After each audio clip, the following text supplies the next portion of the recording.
The gloves hit the pavement an inch from my sneakers, and the whole street went quiet enough to hear ice cracking in someone's lemonade. 23 years old. Black belt.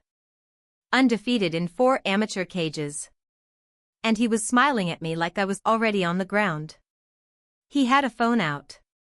He had an audience. What he didn't have was any idea that I'd spent the last 2 decades training men twice his size to survive things he couldn't spell. I looked down at those gloves, then back up at him, and asked the only question that mattered. Are you sure? My name is Sarah Mitchell. I'm 43 years old, and for most of my adult life, the only people who knew my rank called me Colonel and meant it with their whole chest. But on Larkspur Lane, in the quiet, manicured cul-de-sacs of Cedar Ridge, Colorado, I was just the woman at the end of the street who mowed her own lawn and drove a Ford F-150 with a dent in the tailgate I never bothered to fix. I moved there in June after my son Caleb finished 9th grade, looking for exactly what the real estate listing promised: peace. 21 years in the Army will do that to you. It teaches you to crave quiet the way other people crave excitement. I'd commanded soldiers in the 75th Ranger Regiment, led night operations where the margin for error was the width of a heartbeat, briefed generals who didn't blink when I corrected them. I'd spent 3 separate deployments overseas, come home to promotions and commendations that meant something only to the small circle of people who understood what they cost, and eventually landed a posting at Army Futures Command that let me finally, for the first time in 2 decades, choose where my son grew up rather than letting an assignment order choose it for us. None of that mattered here. Here I was just Sarah, a single mother, a woman who kept to herself, who waved at the mail carrier and didn't feel the need to explain what she used to do for a living. I liked it that way. I liked that nobody looked at me twice. The house next door belonged to Gerald Whitman, a real estate developer who'd built half the shopping centers on the east side of the county and never let anyone forget it. He drove a white Escalade that he backed into the driveway every single time, engine idling a beat too long, like he wanted the whole block to register his arrival. His son Colton was 23, home from a semester he'd dropped out of, deep into what he called his fight career, amateur MMA, a blue belt turned purple turned black in what felt like record time, though I never once saw him spar with anyone who could actually hurt him. He had 15,000 followers and a highlight reel set to music that thumped through his open garage every afternoon. I noticed him before he noticed me. That's usually how it goes with men like Colton. They're so busy being watched that they don't watch back. He revved his motorcycle at 6 in the morning, right under my bedroom window, 3 days in a row before I even said a word. He took up 2 parking spots outside the community mailbox like it was his personal reserved lot. I watched him once from my porch shoulder check a delivery driver half his size, just because the man's cart blocked the sidewalk for 4 seconds too long.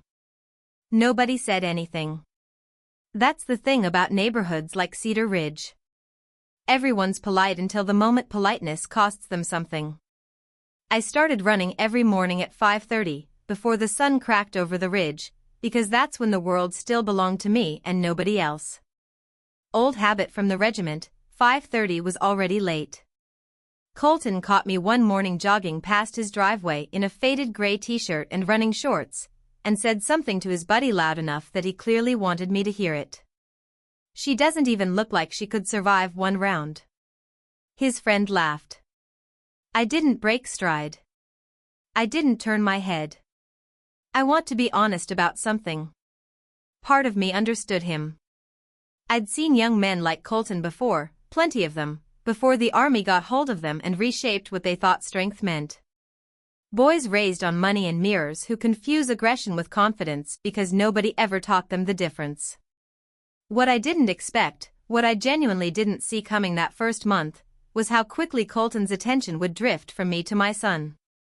Caleb was 15 that summer, quiet and thoughtful in the way kids get when they've moved around more than most, when they've learned not to get too attached to a school or a street because the Army doesn't ask permission before it reassigns you.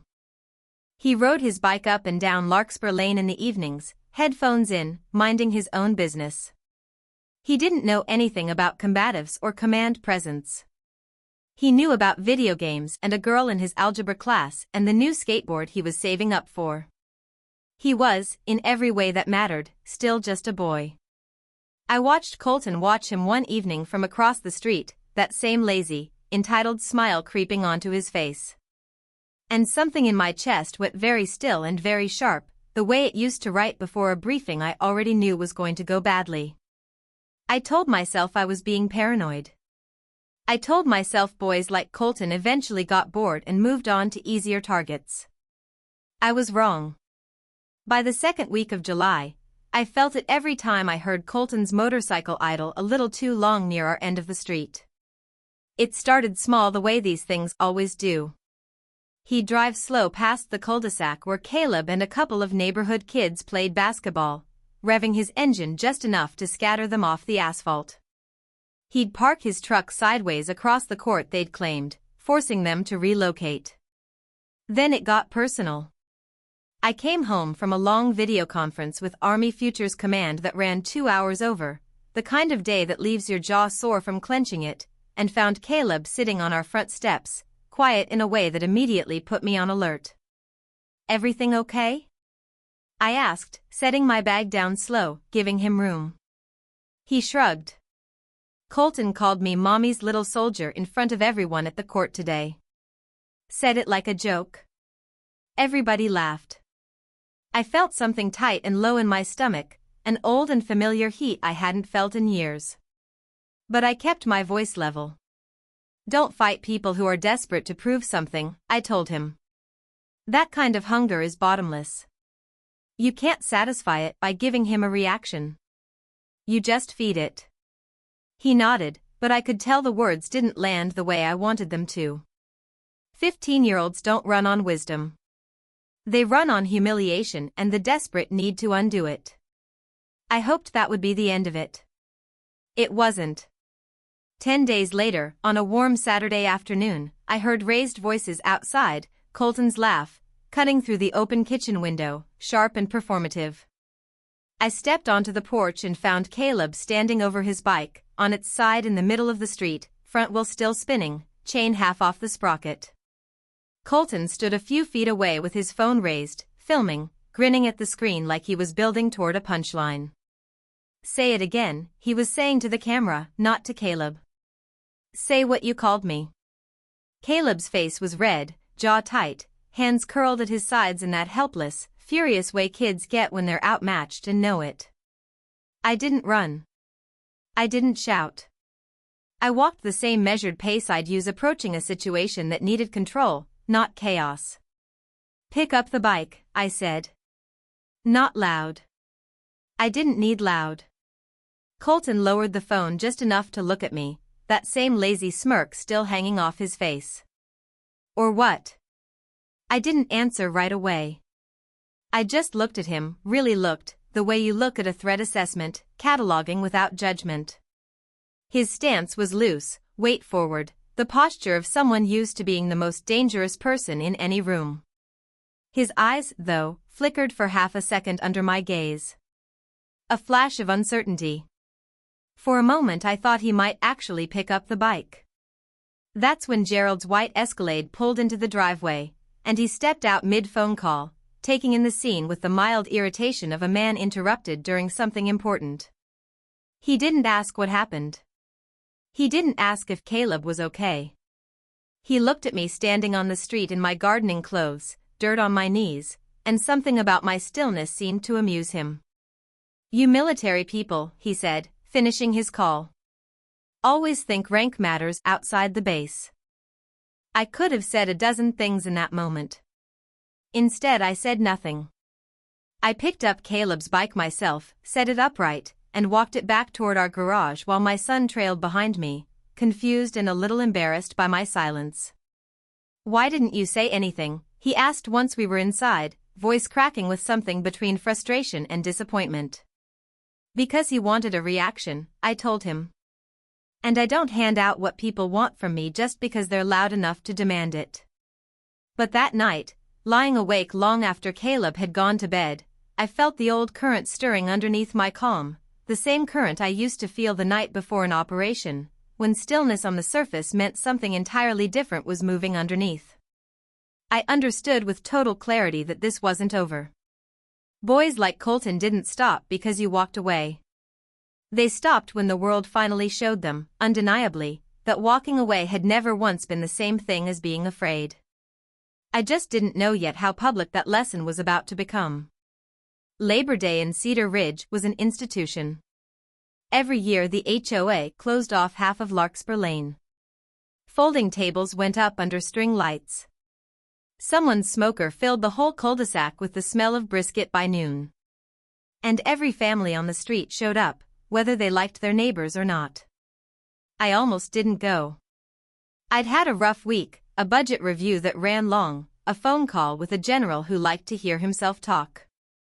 But Caleb wanted to go, wanted a normal afternoon after the summer he'd had, and I wasn't about to deny him that. We arrived a little after 3. I wore jeans and an old gray Henley, hair pulled back, nothing that would draw a second look. I brought a bowl of pasta salad and found a spot near a neighbor's driveway where I could keep half an eye on Caleb while he threw a football around with a couple of boys his age. Colton showed up around 4, already a few beers in, moving through the crowd with the loose, expansive energy of someone who knew he was the most physically imposing person at the party.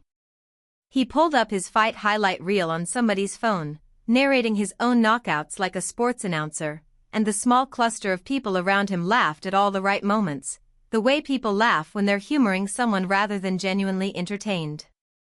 Around 5, sun dipping low enough to turn everything gold, Colton's voice rose above the general chatter, that particular pitch men get when they've had just enough alcohol to mistake volume for charisma.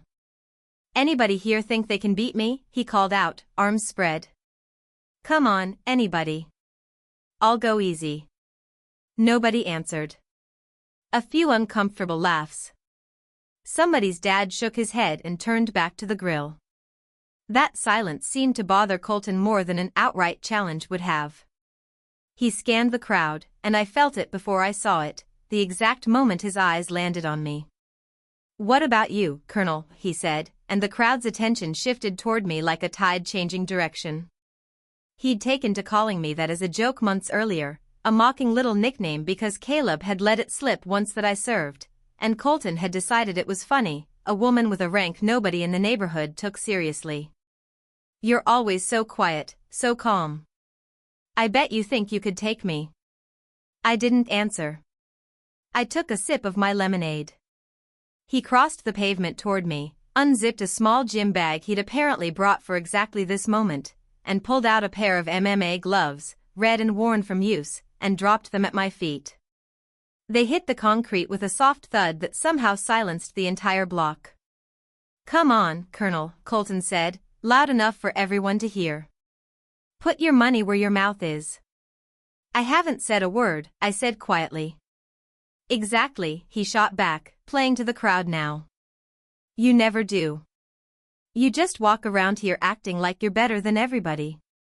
So show us. Or is the tough guy act just for civilians who don't know any better?" I felt Caleb's eyes on me from across the yard, frozen mid-throw, football forgotten in his hands. I felt Gerald's presence too, drifting closer with his phone already raised, that same amused superiority on his face, the look of a man who fully expected this to end in his son's favor and wanted documentation of it.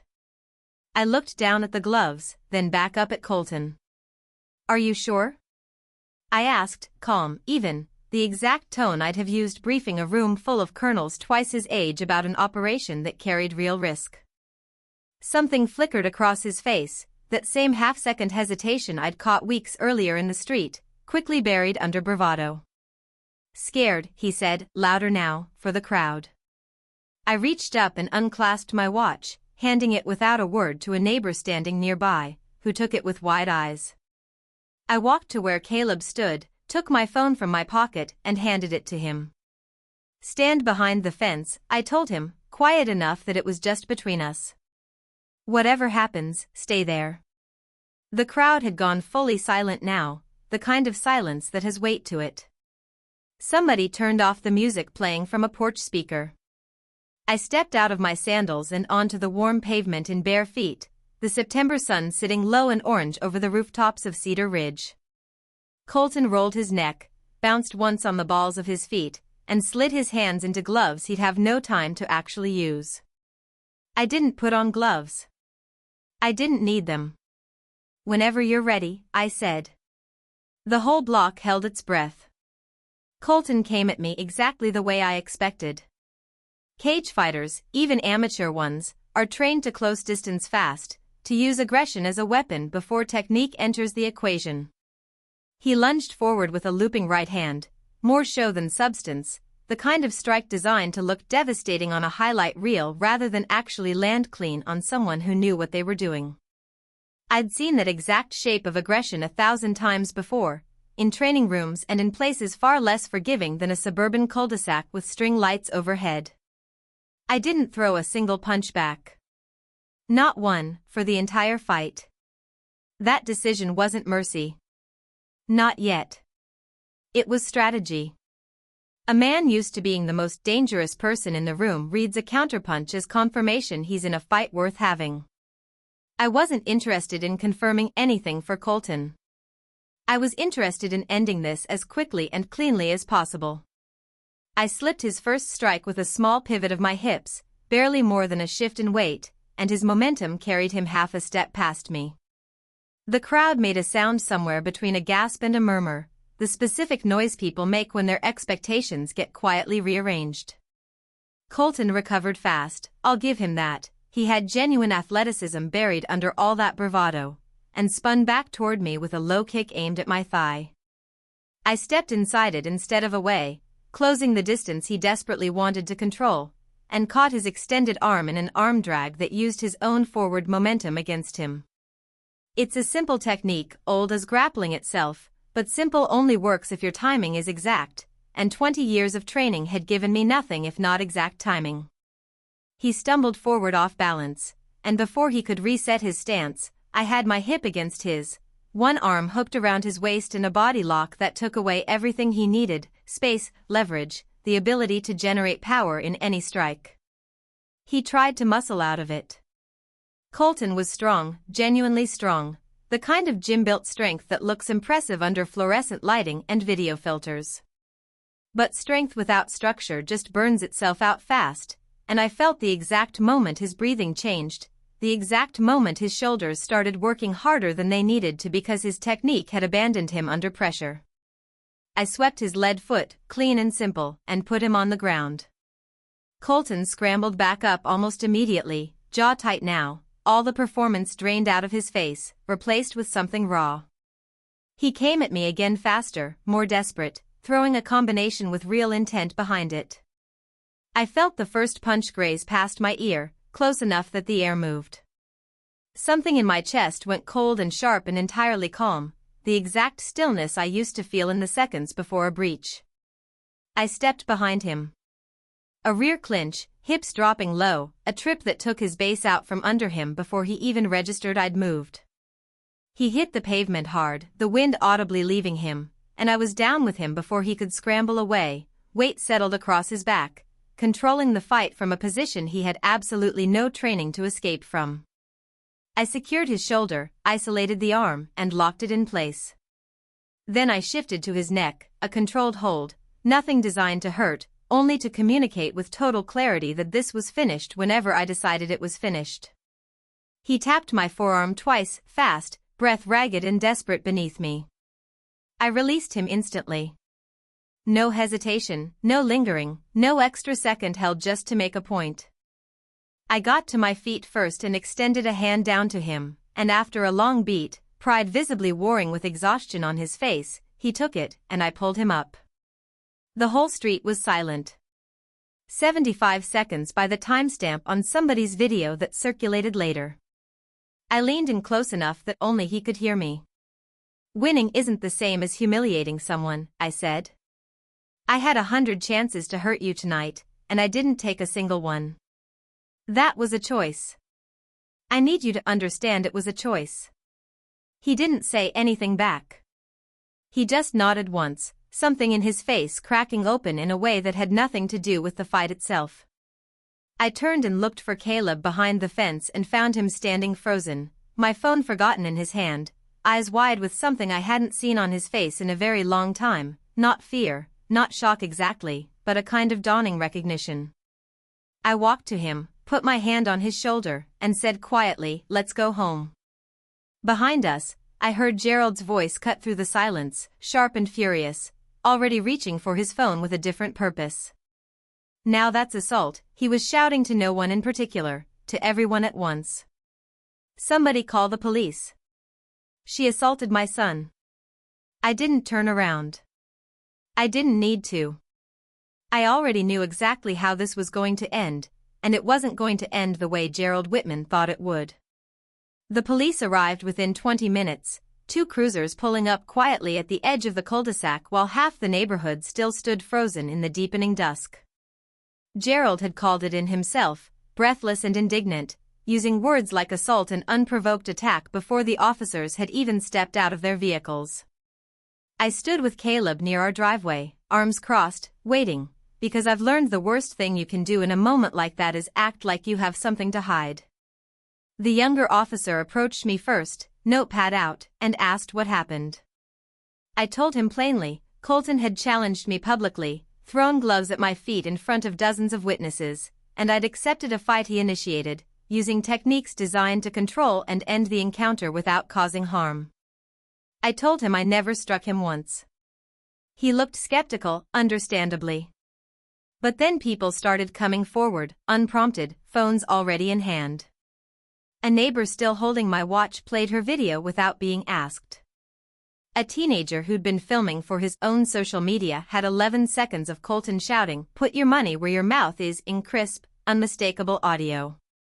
By the time 4 different videos had been reviewed on the spot, the picture was undeniable. I hadn't attacked anyone.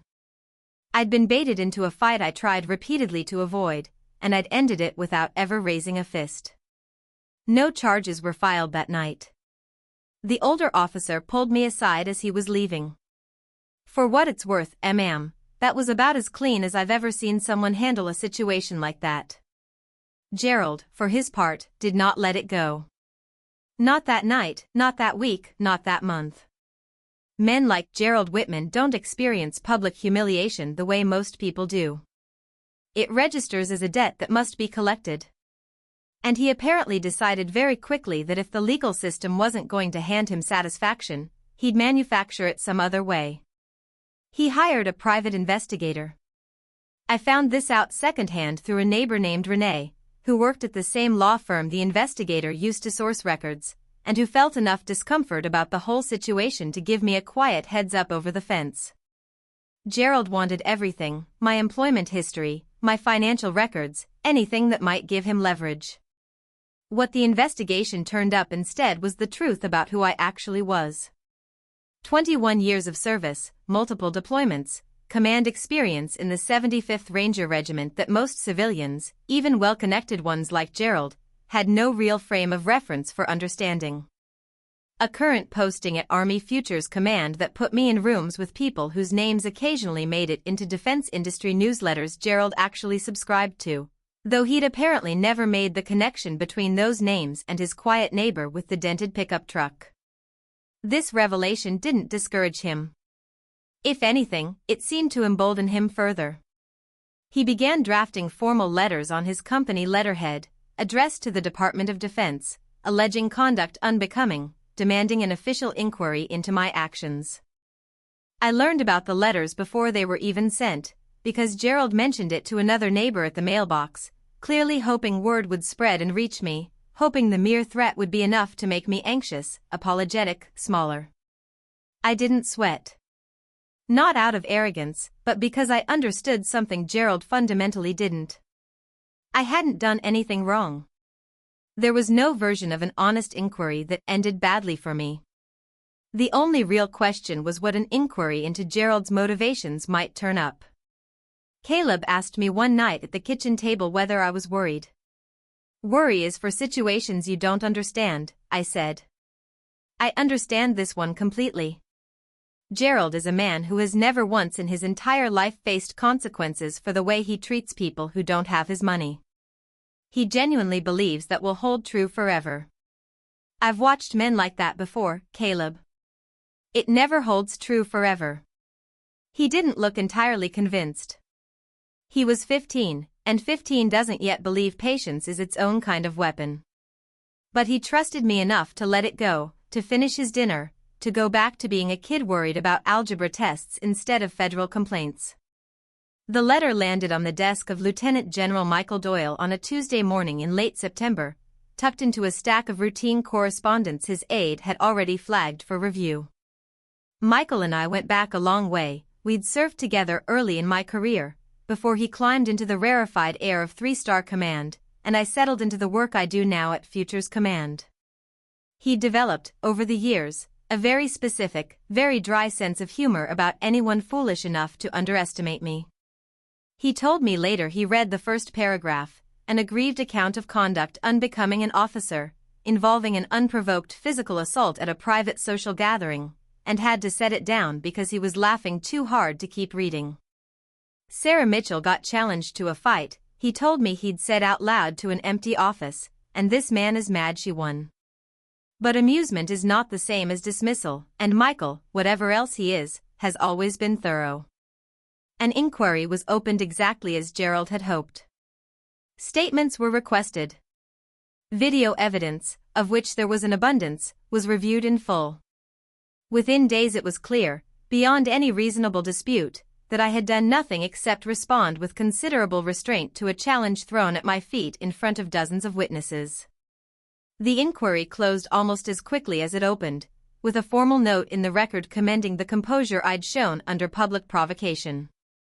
But inquiries, once opened, have a way of generating their own momentum. Somewhere in the process of verifying the basic facts of the incident, someone on Michael's staff pulled Gerald Whitman's business background as a matter of due diligence, standard procedure when a formal complaint involves a private citizen making serious allegations against a serving officer. Nobody expected it to turn into anything. It was a box to check, a formality before closing the file for good. What they found had nothing to do with me at all, and everything to do with the very foundation Gerald had built his comfortable life upon. Gerald's real estate development firm had for years been bidding on municipal contracts, including several tied to public infrastructure projects that received partial federal funding. That connection, thin as it might have seemed on paper, was enough to draw the attention of people whose entire job is noticing when federal money intersects with irregularities. And once they started looking, they found quite a lot. Falsified bid documentation on at least 3 contracts. A network of shell subsidiaries that existed, as far as anyone could determine, for no purpose other than allowing Gerald's firm to sidestep local minority contractor requirements while appearing to comply with them on paper. Payments to a county zoning official that, once traced through several intermediary accounts, looked far less like consulting fees and far more like what they actually were. I want to be clear about something, because it matters to me that this story is told honestly. I did not orchestrate this. I made no calls, wrote no letters, pulled no strings. I have never in my entire career used my position to settle a personal grievance, and I wasn't about to start over a neighborhood dispute involving a man who threw gloves at my feet at a barbecue. What happened to Gerald Whitman happened because Gerald Whitman built his empire on a foundation of dishonesty, and made the singular catastrophic error of inviting official scrutiny into his own life at the exact moment that scrutiny was primed to look closely at everyone involved. The Defense Contract Audit Agency got involved first, given the federal funding tied to some of his projects. Then the FBI, once the zoning payments surfaced clean enough to warrant a proper investigation. The IRS followed not long after, once his shell company structure came under examination and raised the kinds of red flags that auditors dream about. Within 6 weeks of sending a letter meant to destroy my career, Gerald Whitman found himself the subject of 3 separate federal inquiries. His development contracts were frozen pending review, tens of millions of dollars in projects suspended indefinitely. Renee, my neighbor with connections at the law firm, kept me loosely updated. He did this to himself, she said to me once, almost in wonder. He had a legitimate business. He didn't need to cut those corners. He just couldn't help it. Colton's world came apart on a parallel, smaller track. The gym where he trained, sensing the shift in his father's reputation and unwilling to be associated with either the viral video of his defeat or the mounting federal scrutiny, quietly suspended his membership, citing conduct concerns related to the Labor Day incident, which had by then been viewed close to 2 million times across various platforms. His sponsors issued polite, carefully worded statements distancing themselves within the same week. The highlight reels stopped. The captions stopped. Colton's garage stayed quiet in the mornings, for the first time since I'd moved to Cedar Ridge. I felt something complicated watching all of this unfold. Not triumph, not exactly. I'd simply wanted to be left alone to raise my son in peace. But I also understood, watching it happen, that this wasn't really about me at all. Gerald Whitman's downfall had been built years before I ever moved onto Larkspur Lane. I had simply been the thread that, once pulled, unraveled something that had been fraying all along. Caleb asked me one evening in October, watching the news cover a local segment about the fraud investigation, whether I felt bad about it. No, I told him finally. I feel bad for anyone who has to watch their family fall apart. That's a hard thing to witness, even when the person falling built the entire collapse themselves. But I don't feel responsible for it, Caleb, and neither should you. We didn't do this. We just stopped absorbing what wasn't ours to carry, and everything else followed its own gravity. By late November, the Whitman house sat with a for sale sign planted crooked in the front lawn, the kind of sign that goes up when a family is selling out of necessity rather than choice. The bank foreclosed in early December. Renee told me Gerald's legal fees alone had eaten through whatever cash reserves the family had left once the investigations gathered speed, and once his development contracts stayed frozen through the fall building season, the income simply stopped coming in fast enough to cover what he owed. They moved out on a gray Tuesday morning. By that afternoon, the house was empty, and the street was quiet in a way it hadn't been since before I'd moved in. Colton came to see me the week before they left. I was surprised by the knock on my door. Surprised further to find him standing there alone, no phone in hand, no audience, shoulders drawn in a way I'd never seen on him before. He looked younger than 23 in that moment. I wanted to say something before we go, he said, not quite meeting my eyes. I've been thinking about it a lot. The fight, everything before it too. The stuff with Caleb's bike, the way I talked to you, all of it. He paused, jaw working. I should have listened to all of it. You tried to tell me something that day at the party, and I was too busy trying to look tough in front of a camera to actually hear it. I stood in my doorway and looked at him for a long moment. In the end I kept it simple, because I've found the truest things usually are. Strength isn't measured by who you can beat, I told him. It's measured by who you choose not to hurt. You had 100 chances that day to walk away before it ever got to gloves on the ground, and you didn't take a single one of them. That's the lesson here, Colton. Not the fight. What happened before the fight? He nodded slowly, and for the first time since I'd met him, I saw something behind his eyes that looked like it might actually stick. Can I say sorry to Caleb before we go? I called Caleb down, and watched from the kitchen doorway as the two of them stood on my porch, Colton apologizing in a voice stripped of all its old bravado, Caleb listening with the particular grace that 15-year-olds sometimes surprise you with. They shook hands. It wasn't dramatic. It was just two boys, in their own way, closing a door that had been open and swinging too long. The Whitmans moved 3 states away, somewhere Gerald apparently had extended family who could offer him a fresh start once the legal dust settled.